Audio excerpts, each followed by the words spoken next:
From Tally to Cali. It's time to wake up. Wake up!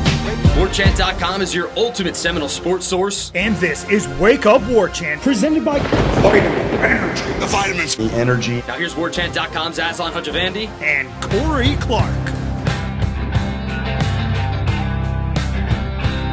Wake up! It's Wake Up Warchant presented by Vitamin Energy. Coming up on today's show, the Bama roster. I am not blown away by it. So I gave an Alabama insider 25 minutes to change my mind. Let's see what happens. Wake Up Warchant has been presented this week with limited commercial interruption thanks to our great friends over at Vitamin Energy. VitaminEnergy.com. Shake it and take it.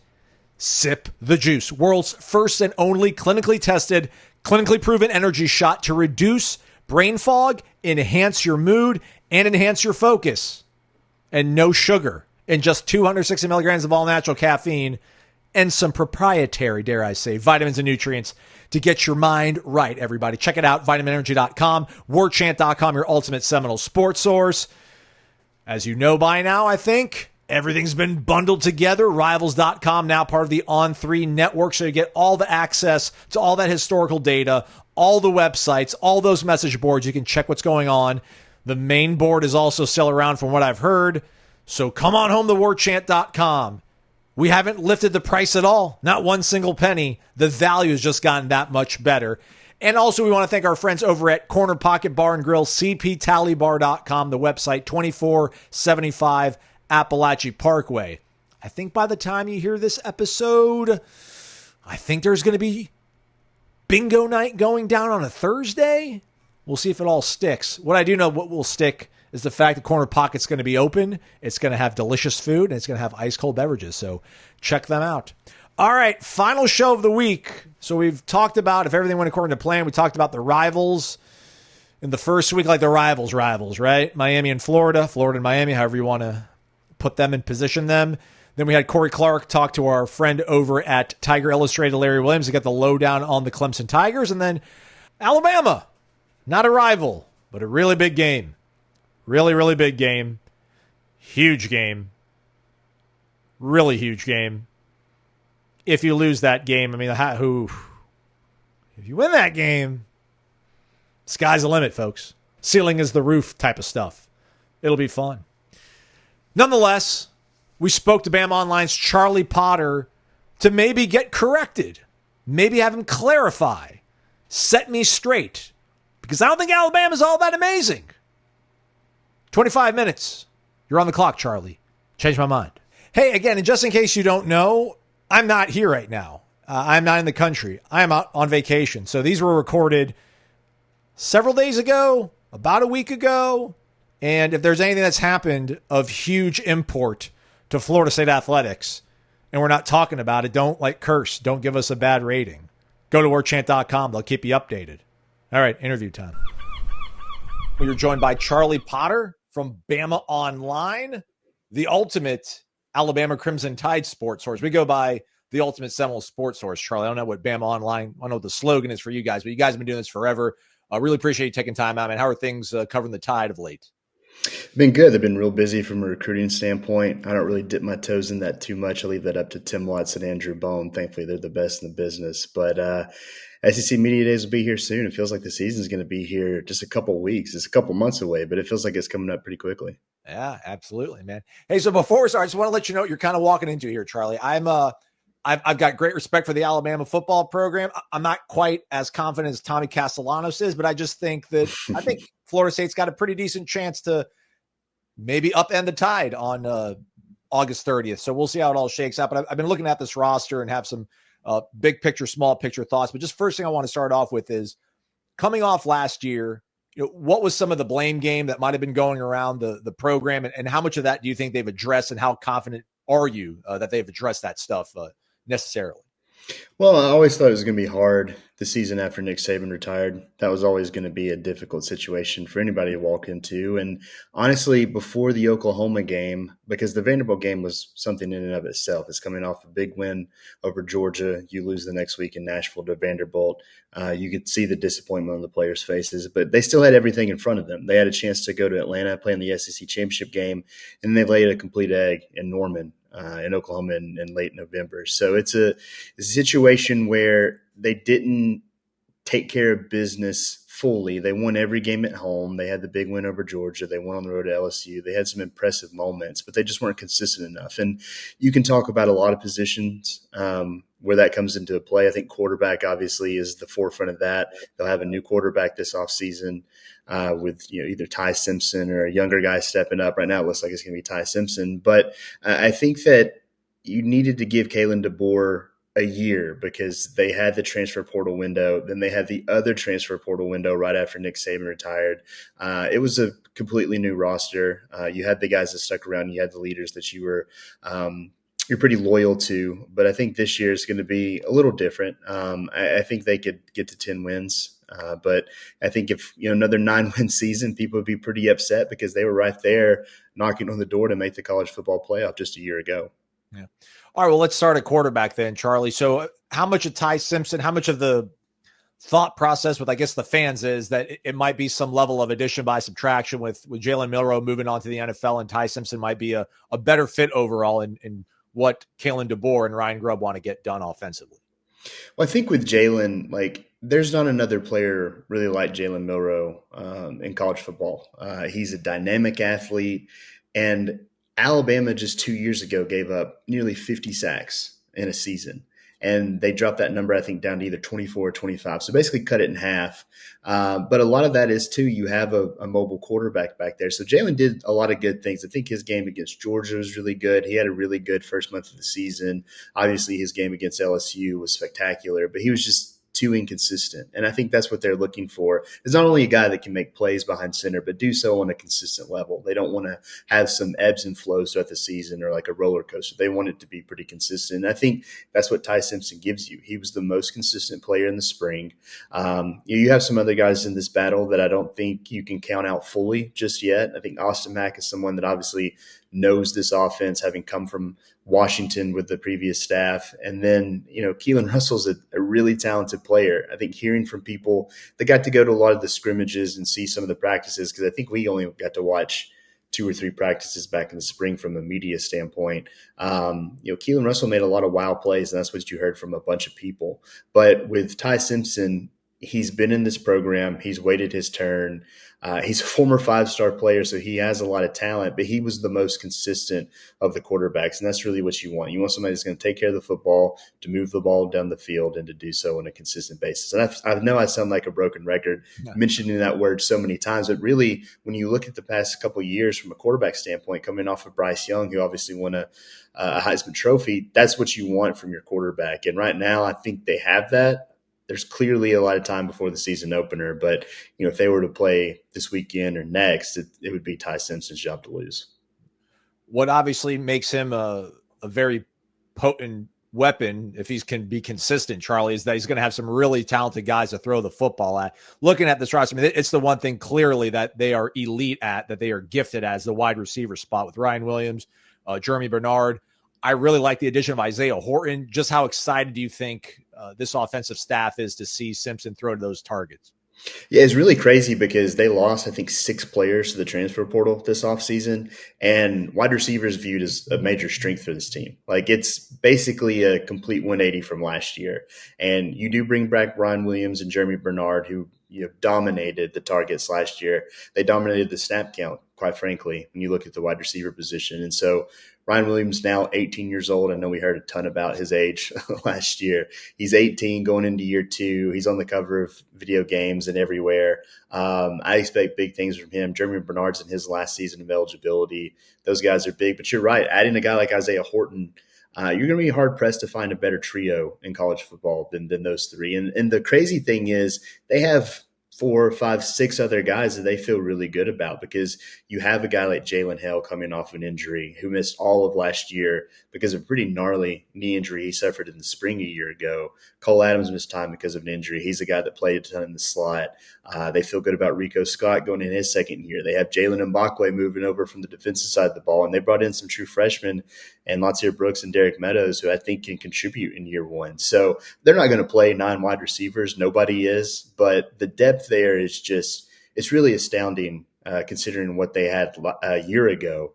And it all starts with Williams, Bernard, and now Horton. And it should be a lot of fun to watch. And those guys should really help out whoever's going to be the quarterback in week 1. Don't want to exhaust too much of your time talking about tight end. And, there haven't been a lot of prolific, other than OJ Howard, I can think off the top of my head, but I know they went really heavy on the portal and getting guys, but seemingly nobody that produced all that much statistically in terms of catches, yards. What is the role of the tight end in this offense? Is it a big deal they don't maybe have a breakout talent, or are they standing pat and pretty much fine there? Well, I think it's funny because like on BOL, that's an annual question, is just what to expect from the tight end. How is Alabama going to get the tight end involved? And you're right. OJ Howard was a great example. I think Irv Smith had a big year when Tua was the quarterback, but it's kind of few and far between. But I think with Ryan Grubb, he focuses on the wide receivers. That's a big deal. You can see what they did at Washington, but they have a guy in Josh Cuevas who came over from Washington last year and played a ton, even behind guys like CJ Dupree and Robbie Utes, who are now no longer in the program. But that position, man, you look in the spring, they ended the spring with one healthy tight end. They had a lot of guys banged up. Danny Lewis flirted with the portal, chose to come back. He missed all of the spring. Cuevas and Marshall Pritchard, a true freshman, missed about half the spring due to injury. So it was just Jay Lindsey kind of out there on an island. They even used some offensive linemen as a tight end, and that's why they hit the portal like they did, bringing in Brody Dalton from Troy and Jack Samarco from West Virginia. They also have a true freshman in Caleb Edwards, who's just a mountain of a human being, enrolled this summer. So they've kind of replenished that position, but it's still a big question mark because we haven't seen some of these guys in an Alabama uniform or really since last season. So I think Cuevas is the clear number one. I think if you see a guy get 25, 30, 35 catches at the tight end position, it'll be him. I'll be fascinated to see what happens beyond Cuevas, though, because there's, like I said, there's a lot of unknowns at that group.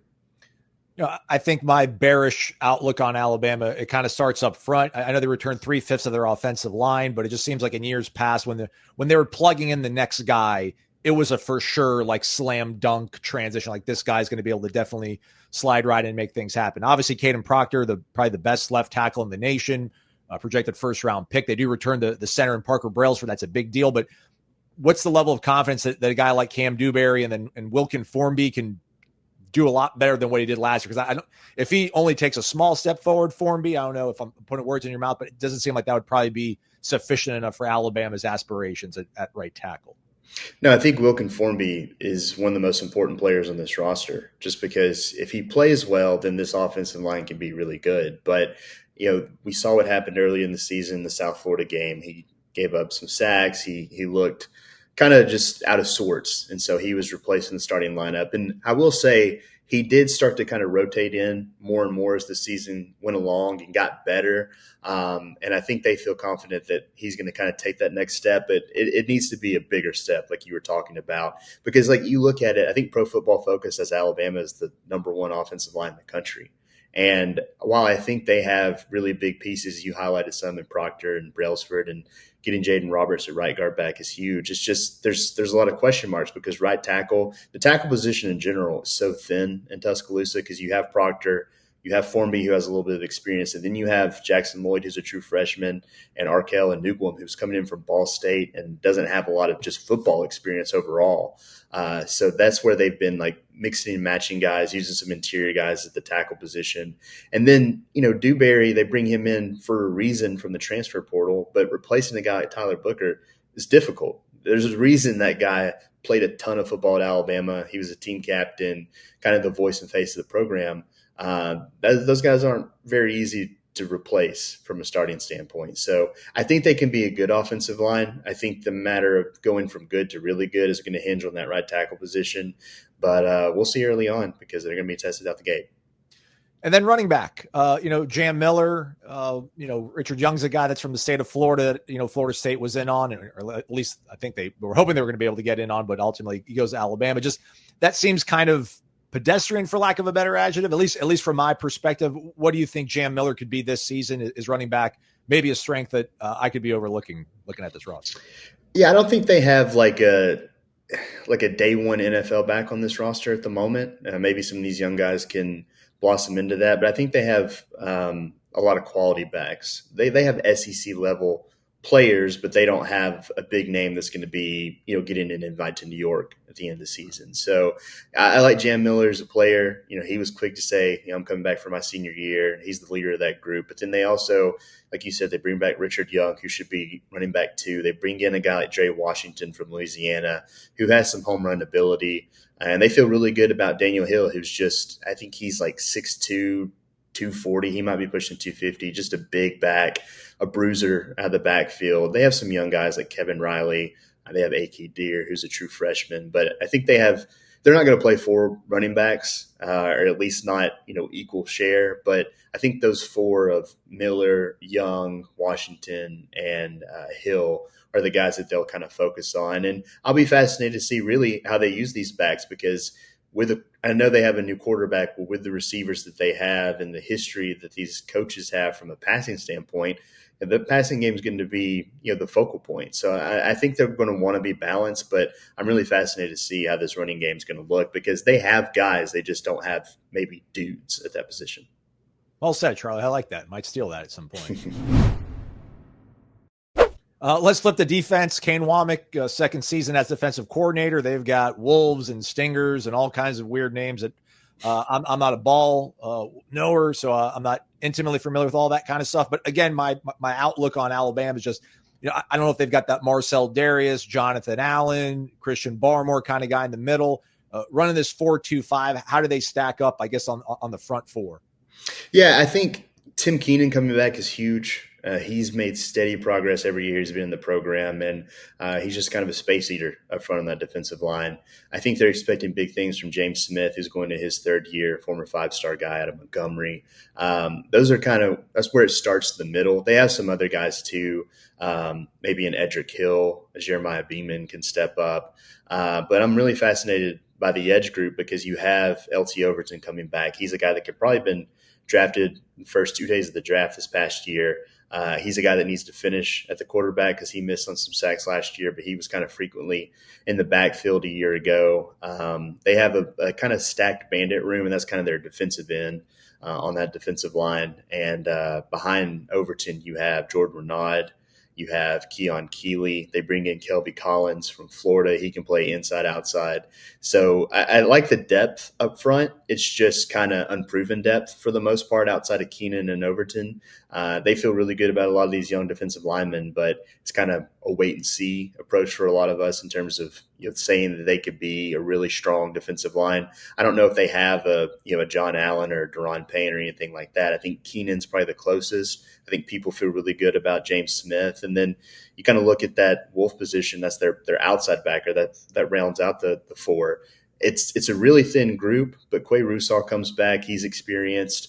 You have Jamarian Latham for a rare 6th year. Yanze Pierre, they have a young guy in Justin Hill. So that one's more of a question mark, but it's a solid front 4. And I think that the focal point for that group is just getting more sacks. I mean, how much of that do you think does Russaw factor into it? I mean, it seems like that role kind of needs to be that edge speed rusher off the side. Is he a sort of the straw for the pass rush? If he can make things happen, things look a lot better for the Tide. Yeah, I mean, I don't want to say it's similar to Wilkin Formby, but he needs to produce from a pass rushing standpoint. And last year, you had Q Robinson. He went out with an injury. They lost Keanu Coop midseason to the transfer portal, but that wasn't a huge loss. So that group was we were also kind of learning what to expect from that new Wolf position, because you went from having 2 outside backers on the field most of the time to really just having 1. And so Quay's a guy that I think he could play a ton of snaps. And, he's focused, like a lot of these guys are, on getting more pressure on the quarterback. And I don't have the stats in front of me, but I know he didn't finish with more than 1.5 or 2 sacks last year. And that number needs to drastically increase. So, yeah, it's to round out that front 4. I think Russaw and Overton, if they can be the players they're capable of being, then this front can be really strong. But that's just kind of a matter of time will tell for those guys. And then at backer, Deontay Lawson, like a wildly talented guy, but coming off an injury. And I'm very conservative when it comes to guys that suffered, season-ending injuries the previous season. I almost feel like I always need like that 18 months, that second season back is kind of when you really emerge. But is he a guy that could factor into August 30th against Florida State? I think they're hopeful that he can. He suffered the injury in the loss to Oklahoma. And so they've said multiple times he's ahead of schedule. He's the only returning team captain. But the beauty of the inside backer position is they thought they were going to be without Jahad Campbell, who was drafted by the Eagles in the first round, Lawson, who they expected to turn pro, and Justin Jefferson, who was going into his last year of eligibility. But Lawson suffers the injury. Jefferson, because of Diego Pavia, gets that extra year of eligibility as a JUCO transfer. And so they have some veteran guys that can kind of maybe fill the void if Lawson misses time, because Jefferson's a guy that was a green dot helmet kind of guy last year for this defense. They bring in Nakai Hill-Green from Colorado. So they have some veteran guys, but Lawson's kind of the guy that makes the defense go. He's the quarterback of that group. He's the leader. So they want him back August 30th. We're kind of in a wait and see approach on that, but I think he's going to try to be ready to go. Did Hill-Green, did he come in the December window or the post-spring window? He was here for spring practice. Okay. So it was him and Jefferson was kind of banged up a little bit. So it's Hill-Green running the ones and some of the younger guys. They have a ton of younger backers, but Hill-Green was here in the spring. Yeah, he's the guy that Florida State was on like 2 years ago. And I'm like, they'll be fine without him. Then he goes to Colorado, has like a really good season. You're like, shoot, they could have used him. And now he's at Alabama. So the secondary, this feels like a position that is kind of like Alabama Tide standard caliber. Bray Hubbard's a name that people need to probably be familiar with. Keon Sabbs is another guy that's very talented, but obviously got injured. How would you sort of look at this secondary? Is it the strength of the defense or perhaps not? I think it's one of them. I think if Lawson's healthy, just the veteran presence you have in the middle of the defense, the inside backer has to be in the mix. But corner, safety is really good. You obviously lose Malachi Moore, who was just a constant on the defensive side of the ball for Alabama. But Bray Hubbard stepped in for Keon Sapp halfway through the season, played lights out. I think it's going to be fascinating to watch those two play side by side because they could be one of the best safety combos in the country. But on the boundary at corner with Damani Jackson and Xavier Brown coming back, just two elite players who really held down the boundary last year. They have some depth pieces there. They're bringing Cam Calhoun from Utah, who I think can really help this team. Dijon Lee's a true freshman who was here in the spring. He's all of 6'3", 6'4", just a big young corner that the coaching staff feels really good about. I'm fascinated to see what they do with their kind of nickel defensive back. That's the Husky in this defense under Kane Womack. They have Deshaun Jones coming back. He played at Wake Forest before transferring to Alabama a couple years ago. But they have some other pieces like Calhoun, Lee, Zay Mincy. They have a ton of experience, but also promising young players in that secondary. And I think like the wide receiver position, they feel really good about the depth. And this is a group that kind of looks a little different than last year. Last thing on the way out, Charlie, kind of an esoteric question. And by the time this airs, the Tommy Castellano stuff's going to be really old news. But, I know Ryan Williams was in an interview earlier in the offseason and mentioned the Vanderbilt loss and how that motivated them. And they're going to take a sledgehammer to a fly or something like that. I know a lot of the players responded to Castellanos' quotes with some like laughing emojis and things of that nature. And these are the things that I don't think would have ever happened if Nick Saban was still at Alabama. And he's obviously no longer there, and it's year two, and Kalen DeBoer is really trying to install his culture. I mean, how much of guys figuring out who they are, Kalen DeBoer letting these guys be who they are, but also maintaining like the Alabama standard, how much of that is kind of merging together, or is it still really kind of too soon to tell whether or not this is all going to be able to kind of mesh well enough when the season starts? Well, I think guys have responded to trash talk since I've been covering this team. They love to do that on social media. And the thing about Alabama is under Nick Saban, you would almost see like trash talk be created. Like they need to motivate these guys sometimes. And this one didn't need to be created. It was in the public light. So I think they'll probably take that every day of the week. I think with the Ryan Williams stuff too, I do think he was talking about all the losses, but obviously Vanderbilt, that was what people, hung on to. And I get it. I would have too, as a, reporter. That's the quote. That's what goes out there. But I do think that from this coaching point or this coaching staff standpoint, they handle it pretty similarly. They don't want things like that getting out.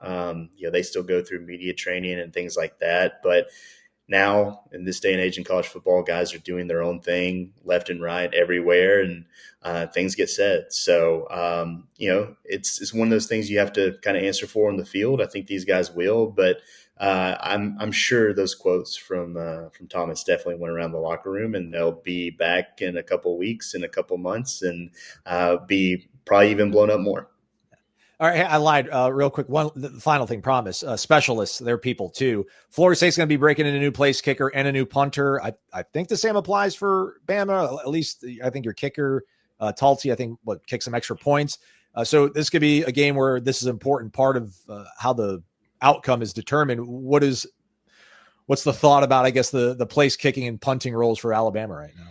Yeah, they're huge question marks because Alabama loses its punter, kicker, and long snapper. And punter and long snapper have been 4-year starters in Tuscaloosa. So from a kicking standpoint, it probably is Connor Talty. He's a guy that handled kickoffs for most of the year last year. And he's done some place kicking, but they brought in Graham Nicholson from the portal last year. And he's a guy coming off of Lou Grove's award that they felt really good about. So I think Talty's someone that now – in the spring, he was the most consistent. He's probably the guy handling kicks from a punting standpoint and a long snapping standpoint. They were dealing with injuries in the spring, so we didn't really get a good grasp of that because they brought in David Byrd from California to handle long snapping, and then they have a true freshman in Alex Asparuhoff, who they feel really good about. But with those guys out, those duties were kind of inconsistent throughout the spring. So still huge question marks going into preseason camp. It's probably going to be a talking point here in Atlanta in a few weeks when we go to SEC Media Days. But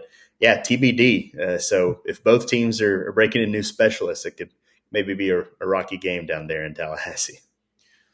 The awesome thing, everybody, about being an On3 member is now you've got access to Rivals.com and all that historical information. But you also can go to Bama Online. You can read all the stuff that Charlie and the guys have been doing over there. It's really thorough, really in-depth preview pieces on every single position group and segment. It's awesome. It helped me prepare for this. So if you want to know more about Bama, for sure, go check out Bama Online. Can't post on the boards, but you can read what they're saying.